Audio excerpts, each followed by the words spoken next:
Hello दोस्तों, हमारे YouTube channel में आप सभी का स्वागत है। इस वीडियो में हम एचएल स्टॉक को डिस्कस करने वाले हैं। आज के दिन इस स्टॉक के अंदर हमें काफ़ी ज़्यादा उठा-पटक देखने को मिली है। इसके पीछे रीजंस को फर्स्ट ऑफ ऑल हम डिस्कस करेंगे एंड उसके बाद हम ये भी डिस्कस करेंगे कि आज के दिन किस प्रकार की अपॉर्चुनिटीज़ हमें देखने को मिली थी इस स्टॉक के अंदर और अभी कैसी अपॉर्चुनिटीज़ हैं फ़िलहाल। अब देखो कुछ लोगों के कमेंट्स भी आ रहे हैं कि क्या एचएल शेयर को रखूँ या फिर सेल कर दूँ? इस प्रकार के लोग कमेंट्स कर रहे हैं, तो उनके भी रिप्लाई इस वीडियो में मिल जाएँगे, ठीक है? तो चलो वीडियो के साथ एंड तक बने रहना। फर्स्ट ऑफ ऑल यहाँ पर अगर हम आज के वॉल्यूम और प्राइस परफॉर्मेंस की बात करें तो देखो आज 71 लाख की वॉल्यूम टोटल देखने को हमें मिली, जिसमें से यहाँ पर सिर्फ 20.63% ही थे डिलीवरी वाले, बाकी सब यहाँ पर इंट्राडे वाले थे, ठीक है?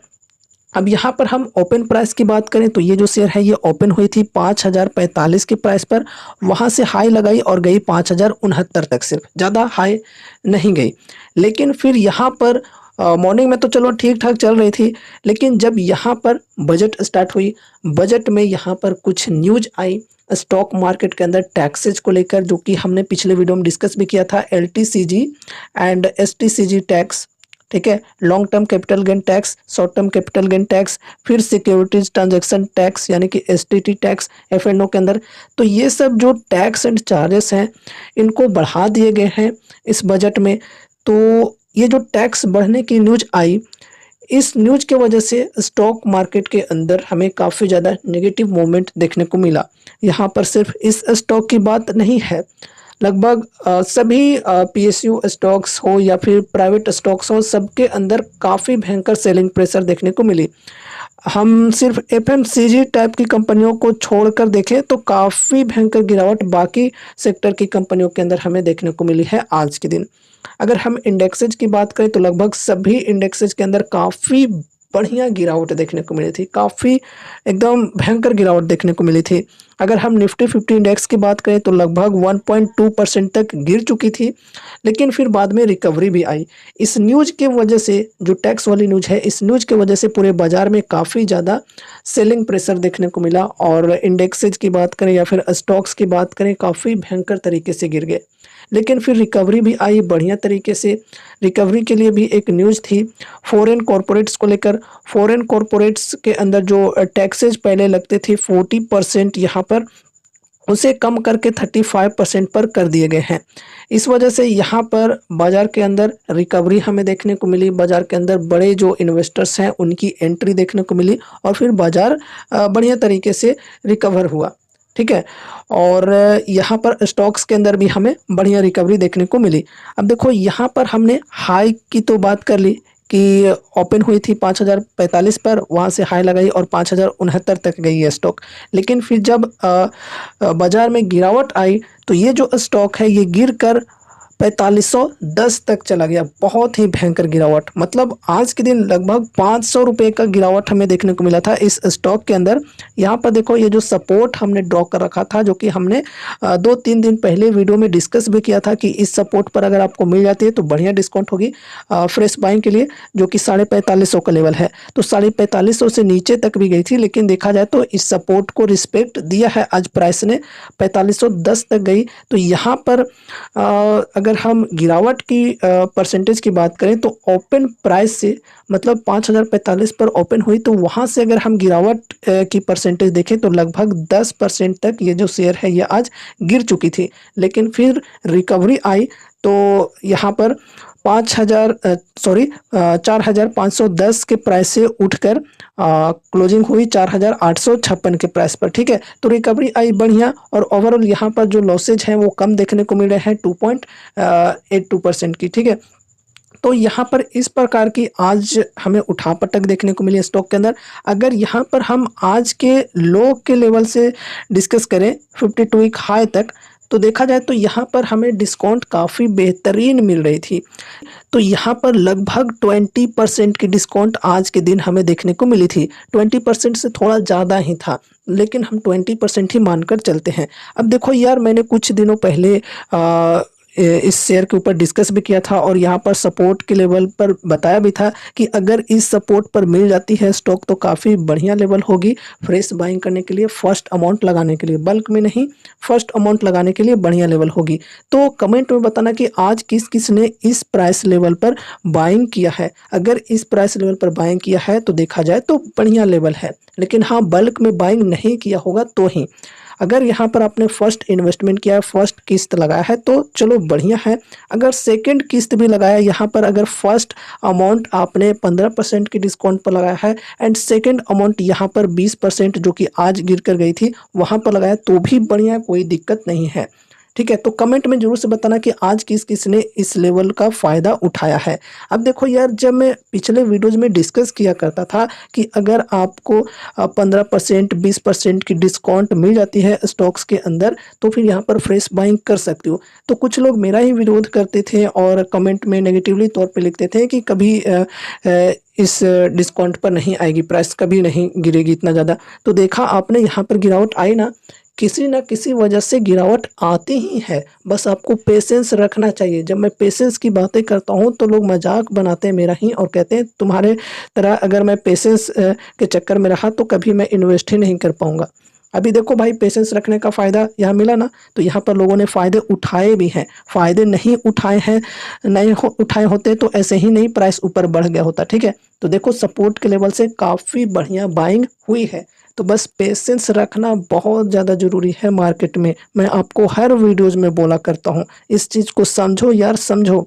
तो यहाँ पर हमने 15% की डिस्काउंट पर भी डिस्कस किया था। अगर फर्स्ट अमाउंट यहाँ पर लगा लिया था और ज़्यादा पैसे नहीं लगाए होंगे तो यहाँ पर सेकंड डिस्काउंट मतलब 15 से 20% पर मिल रही थी, तो यहाँ पर सेकंड अमाउंट लगा लिया होगा तो चलो देखा जाए तो बढ़िया है, कोई दिक्कत नहीं है। अगर फर्स्ट अमाउंट यहाँ पर आज भी इन्वेस्ट किया हुआ तो भी बढ़िया है। अब यहाँ पर अगर किसी ने नहीं इन्वेस्ट कर पाए हैं तो क्या कर सकते हैं वो, अभी फ़िलहाल डिस्काउंट कैसी है, तो अभी के डिस्काउंट की बात करें तो अभी लगभग यहाँ पर 15% की डिस्काउंट मिल रही है। अगर कल किन्हीं को 15% की डिस्काउंट के साथ चलना है तो चल सकते हैं, फ्रेश बाइंग कर सकते हैं। और अगर इस लेवल पर मिल जाती है तो और भी अच्छी बात होगी। ठीक है, तो इस लेवल पर भी यहाँ पर चाहे अगर मिल जाता है कल तो बाइंग कर सकते हैं, फ्रेश इन्वेस्टमेंट कर सकते हैं। अब देखो, कोई रिकमेंडेशंस या फिर एडवाइस नहीं है, मैं आपको कोई भी कॉल्स नहीं दे रहा हूँ बाइंग या फिर सेलिंग के लिए। ये चीज़ों को ध्यान में रखना। अगर आपको कंपनी ठीक लगती है, आपकी स्टडी आपकी एनालिसिस के अनुसार कंपनी आपको सूट कर रही है तो ही इन्वेस्टमेंट की सोचना, या फिर आप अपने फाइनेंशियल एडवाइजर से कंसल्ट जरूर से करना। अगर आपको ठीक लगता है तो ही इन्वेस्ट करो, वरना अवॉइड करो। ठीक है, अब देखो कुछ लोग यहाँ पर कमेंट्स कर रहे हैं आज के दिन गिरावटें आई, तो इस प्रकार से कमेंट कर रहे हैं कि डिफेंस स्टॉक्स को रखूं या सेल कर दूं, एचएल को रखूं या सेल कर दूं। तो भाई देखो, सबसे पहली बात तो यहाँ पर यह है कि इस चीज़ से रिलेटेड मैं आपको कोई रिकमेंडेशंस या एडवाइस नहीं दे सकता, लेकिन हाँ आप इसे खुद से समझ सकते हो कि देखो अगर आपको अर्जेंट एकदम पैसे की नीड है तो फिर आप सेल करके निकल सकते हो, कोई टेंशन नहीं है। लेकिन अगर आपने इस स्टॉक को लॉन्ग टर्म के लिए होल्ड किया हुआ है और आपको कोई भी ऐसी अर्जेंट नीड नहीं है पैसे की, और आपको ये जो स्टॉक है ये पसंद भी है, आपको ट्रस्ट है कंपनी के ऊपर, आपको अपनी स्टडी के ऊपर ट्रस्ट है, अपनी एनालिसिस के ऊपर पूरा ट्रस्ट है और इस स्टॉक को होल्ड करना चाहते हो, लेकिन आज जो गिरावट आई उससे डर कर बेचना चाहते हो, तो फिर यहाँ पर गलती हो सकती है। क्योंकि अगर आपका विजन है लॉन्ग टर्म का तो शॉर्ट टर्म में जो गिरावटें आती हैं स्पेशली जो मतलब एक्सटर्नल रीजंस की वजह से, तो उनसे घबराने की ज़रूरत नहीं है, बल्कि ये तो अपॉर्चुनिटीज होती हैं एवरेजिंग करने के लिए। ठीक है, तो वैसे पैनिक होने की ज़रूरत नहीं है। पर्सनली मैं अपनी बताऊं, अगर मैं आपकी जगह होता तो मैं बिल्कुल भी टेंशन नहीं होता, एकदम आराम से पेशेंस के साथ बैठे रहता। अगर मैंने अमाउंट यहाँ पर कम लगाया होता तो यहाँ पर ये जो डिस्काउंट आज मिल रही थी इसमें और भी ज़्यादा अमाउंट लगाने की कोशिशें करता। ठीक है, लेकिन हाँ पोर्टफोलियो का बहुत ही ज़्यादा वेटेज सिर्फ एक स्टॉक के अंदर नहीं देना है, लिमिटेड वेटेज ही देना है। अब देखो, ऐसा नहीं है कि कंपनी खराब हो गई आज के दिन गिरावटें आई, तो गिरावट के पीछे रीजंस को हमने ऑलरेडी डिस्कस किया। तो देखो, ये जो कंपनी है ये खराब नहीं हुई है और आने वाले कुछ सालों में यहाँ पर देख पाएंगे कंपनी की ग्रोथ भी बढ़िया तरीके से हो सकती है। और यहाँ पर अगर हम डिफेंस बजट की बात करें 2024 के अंदर, जो कि हमने पिछले वीडियो में डिस्कस भी किया था कि डिफेंस सेक्टर के लिए एलोकेशन भी जो है वो ठीक ठाक मिला है बजट के अंदर 6.2 लाख करोड़ की, जो कि काफ़ी अच्छी बात है।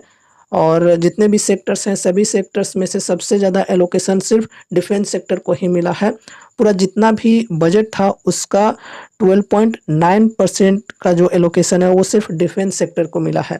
अब यहाँ पर डिफेंस सेक्टर के अंदर कैपिटल एक्सपेंडिचर की अगर हम यहाँ पर बात करें तो कैपिटल एक्सपेंडिचर के लिए यहाँ पर 1.7 लाख करोड़ रुपये दिए गए हैं। ठीक है, मतलब 1.7 लाख करोड़ रुपये से डिफेंस सेक्टर के अंदर जो गोला बारूद है, लड़ाकू विमान वगैरह, जो वॉरशिप वगैरह है, वो सब बनाए जाएंगे। तो उस हिसाब से देख सकते हो कि ये जो अमाउंट है इनका फ़ायदा मिल सकता है इस प्रकार की कंपनियों को जो फाइटर जेट्स वगैरह बनाते हैं। और जैसा भी न्यूज़ भी आ रहा है कि फाइटर जेट्स बनने वाले हैं रूस के साथ मिलकर। सुखोई MK-30 जो है वो बनने वाली है। साथ ही साथ वायुसेना की नीड भी है फाइटर जेट के लिए। तो इस प्रकार की न्यूज़ आ रही हैं तो कंपनी को ऑर्डर्स भी मिल सकते हैं। 1 साल के लिए यहाँ पर जो डिफेंस की बजट है, मतलब एक्सपेंडिचर के अंदर, वो 1.7 लाख करोड़ है। बाकी जो अमाउंट है टोटल 6.2 लाख करोड़ है, इसमें से 1.7 लाख करोड़ एक्सपेंडिचर के अंदर यूज किए जाएंगे। बाकी जो है वो जो सेना है उनके सैलरीज, पेंशन, इन सब चीज़ों में यूज किए जाएंगे। ठीक है, तो देखा जाए तो आने वाले 1 साल के लिए यहाँ पर 1.7 लाख करोड़ रुपये खर्च किए जाएंगे डिफेंस एक्सपेंडिचर के अंदर। और यहाँ पर इस प्रकार से ये जो कंपनीज हैं इनको बढ़िया तरीके से ऑर्डर्स मिल सकते हैं। तो वैसी घबराने वाली बात नहीं है, इनका ऑर्डर बुक भी काफ़ी स्ट्रॉन्ग है। आने वाले 2-3 सालों के लिए काफ़ी बढ़िया ऑर्डर्स मिले हुए हैं। ठीक है, तो वैसी चीज़ें सोचने की ज़रूरत नहीं है। ये जो शॉर्ट टर्म में गिरावटें आती हैं बेसिकली ये तो हमारे लिए अपॉर्चुनिटीज़ लेकर आते हैं। ठीक है, तो आज बढ़िया अपॉर्चुनिटी मिली थी स्टॉक के अंदर। सो ये रही हमारी आज की वीडियो HAL स्टॉक के ऊपर। उम्मीद है कि इस वीडियो के माध्यम से आपको कुछ यूजफुल इन्फॉर्मेशन मिलेंगे। तो वीडियो को लाइक करके चैनल को सब्सक्राइब कर लेना और मिलते हैं अगले नए वीडियोज़ के साथ। तब तक के लिए बाय बाय।